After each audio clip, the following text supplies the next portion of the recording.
যেটা বলছি সেটা হচ্ছে, তোমরা যদি মনে করে থাকো জাস্ট বাইরে বের হয়ে গেলে আমরা এখন কি করব, এটা আসলে তোমাদের ভাবার এখন দরকার কখনোই পড়বে না। আমি তোমাদেরকে শুরুতেই বলে আসছি এটা, তোমরা এটা নিয়ে ভয় পাওয়ার কোনো কারণ নাই যে তোমাদের এখন শাস্ত্র যদি আলাদা হয়ে যায় তোমাদের এখন কি হবে। তোমাদেরকে আমি যেভাবে পড়াচ্ছি এতদিন যাবত, সামনে যেভাবে পড়াবো, এটা কোনোভাবেই শাস্ত্র কাভার করানো এরকম ছিলই না। এখন যদি শাস্ত্র আলাদা হয়েও যায়, আমি যেভাবে তোমাদের পড়াতাম আমি সেভাবেই তোমাদের পড়াবো। তাহলে বুঝো, আমি তোমাদেরকে কখনোই জাস্ট একটা সহজভাবে পরীক্ষা দিয়ে পাশ করে ফেলবা সেইভাবে তোমাদের পড়াই নেই। আমি কোনো মতো চান্স পাওয়ার জন্য আমি তোমাদের কখনোই পড়াই নাই। আমি কখনোই কোনো মতো চান্স পাওয়ার জন্য পড়ি নাই। আমি পড়ানোর সময় কখনো কোনো মতো চান্স পাওয়ার মতো পড়াবো না। একটা সার্টেন জায়গা পর্যন্ত সাজেশন দেয়, ঠিক আছে, বাট আমি তো তোমাকে ওই অর্থে সাজেশন দিব না যে এটা পড়ে যাও, ওটা পড়ে যাও, এটা পড়ে না, এটা পড়ে না। এইভাবে আমি কিন্তু খুব মানে টুকরা টুকরা করে কিন্তু তোমাদের পড়াই। আমি কিন্তু মোটামুটি একদম একদম লাইন ধরে সব পড়াই দিই। এইবার এখান থেকে আসছে, দেখো যতগুলো স্ট্র্যাটেজি তোমরা দেখো, এটা আরেকবার খেয়াল করবা। যতগুলো স্ট্র্যাটেজি তোমরা দেখো, ভাইয়ার স্ট্র্যাটেজি দিচ্ছে, কোচিং গুলো স্ট্র্যাটেজি দিচ্ছে যে এখান থেকে এবার প্রশ্ন আসতে পারে, এখান থেকে এবার আসার চান্স নাই, গত 5 বছর এখান থেকে প্রশ্ন আসে নাই। এই সবগুলা কথা স্যাররা শুনে। ঠিক আছে, তুমি যদি এখন ক্রিকেট খেলার মাঠে যদি এখন দেখো, তুমি ক্রিকেট খেলে এখন ক্যাপ্টেন কে বাংলাদেশের? শান্ত। শান্ত তো বাদ না, শান্ত বাদ, শান্তরে আমি রাখবো না। তামিম ইকবাল মনে করো বাংলাদেশের ক্যাপ্টেন।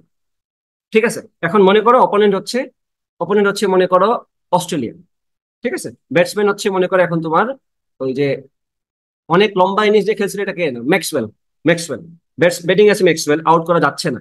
ঠিক আছে, এখন তামিম ইকবাল কি বলারকে কানে কানে বলবে নাকি চিল্লায় বলবে যে ওরে তুমি ফুল টস মারো, অথবা ওরে তুমি অন সাইডে বল করো, অথবা ওরে তুমি অফ সাইডে বল করো, অথবা ওরে তুমি আউটসুইং মারো? এটা কি চিল্লায় বলবে? তুমি যদি তার চিল্লায় বলো যে এখন ওরে অফ সাইড মারো, আউট হবে, এটা কেমন লাগবে তোমার কাছে? ম্যাক্সওয়েলের কাছে কেমন লাগবে? মজা না? সে রেডি হয়ে থাকবে, বাড়ি মারবে তখন। তুমি ডিরেক্ট বলতেছো আইসা যে ডিউর প্রশ্ন সবসময় সহজ হয়। ডিউর স্যারদের কি কোনো মান ইজ্জত নাই? তুমি যে বলেই যাচ্ছ, দেখো ডিউ শেষমেশ কি করছে এখন, সামনের বার থেকে কি করতেছে, তারা রিটেন পরীক্ষা নিবে আলাদা কেন? তুমি এত ছোট করতেছো তাদেরকে যে তুমি ভাবতেছো এমন যে ডিউ স্যাররা মানে প্রশ্ন বানাইতেই পারে না।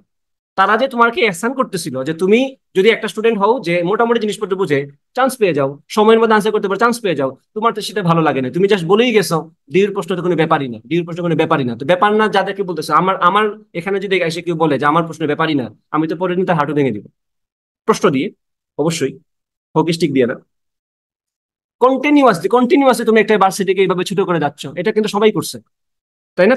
পাত্তাই দিচ্ছে না যে ডিউর প্রশ্নের এমন কি, এগুলো এমনি পারা যায়, ওটা পড়লে এটা এমনি হয়ে যায়। তো এই কথাগুলো কিন্তু তাদের লাগে, বুঝছো? তাদের কিন্তু একটা ইজ্জতের ব্যাপার স্যাপার আছে। তো এখন দেখো, এগুলো তারা মুখে কখনো বলবে না। আর তুমি অফিসিয়ালি সাজেশন দিচ্ছ তাদের সামনে, তাদের মুখের উপরে তুমি সাজেশন দিচ্ছ যে ডিউ এখান থেকে প্রশ্ন করবে, ডিউতে এর বেশি কঠিন প্রশ্ন আসবেই না। বলতেছো না? বলবে এই শর্টকাট পড়ে গেলেই তোমার সব ক্যালকুলাস ক্যালকুলাস সলভ হয়ে যাবে, দিবে এখন পরে এবার এমন বাস, তুমি আর এই ক্যালকুলাসের প্রশ্ন সলভ করতে পারবা না। তো এটা কিন্তু স্যাররা শুনে, তুমি এটা মাথায় রাখবা। যতগুলা ওপেন সিক্রেট তোমরা ওপেনলি বলে দাও, সিক্রেট বলে দিচ্ছ ওপেনলি, তো সেই সিক্রেট যে তুমি বলছো তোমার স্টুডেন্টরে, সেটা তো ডিউর যে প্রশ্ন বানাবে সেও তো দেখতেছে, তাই না? তা তাদের অবশ্যই এখানে এরা তো এলিয়ান না যে তারা আমাদের কথা শুনে না, বা আমরা এমন ফিকাসে কথা বলি যে ডিউর স্যাররা শুনবে না বা সাসা স্যাররা শুনবে না। তুমি তো শোনাচ্ছ তাদেরকে কথা। ঠিক আছে, তো তুমি যখন বলছো তাদের প্রশ্ন সহজ হয়, তারা অবশ্যই প্রশ্ন কঠিন করবে। এবং তুমি নিজেটা খেয়াল করে দেখো, ডিউর প্রশ্ন কম্পারেটিভলি অনেক হার্ড হয়ে গেছে অন্যবারের তুলনায়।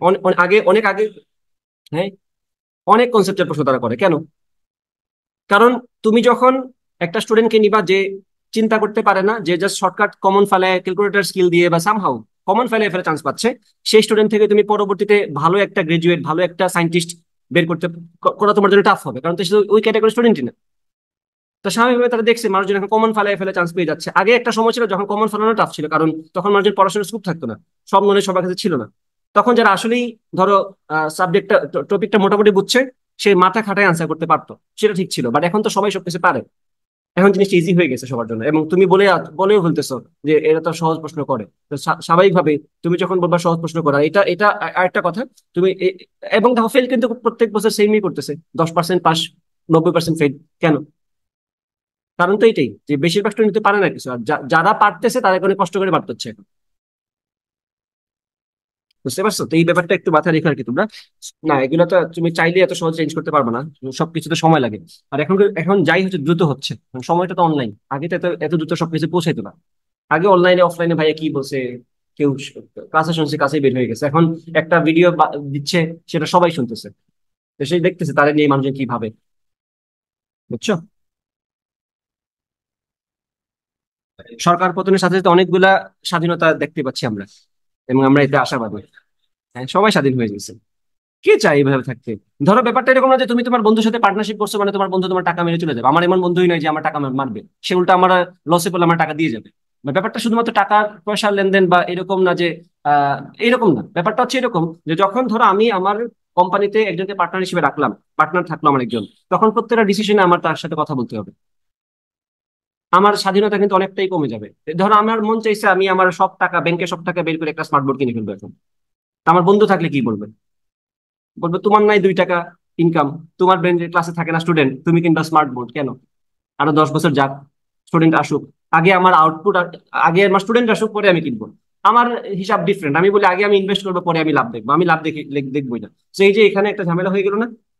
তো এখানে প্রত্যেকটা জায়গায় এই ঝামেলাটা হয় যে এই গুচ্ছ হওয়ার কারণে এই ব্যাপারটা হয়ে যাচ্ছে। তুমি তো এখানে ব্যালেন্স করতে পারবা না, সম্ভব তো না। বুঝছো? এই হচ্ছে আর কি কাহিনী।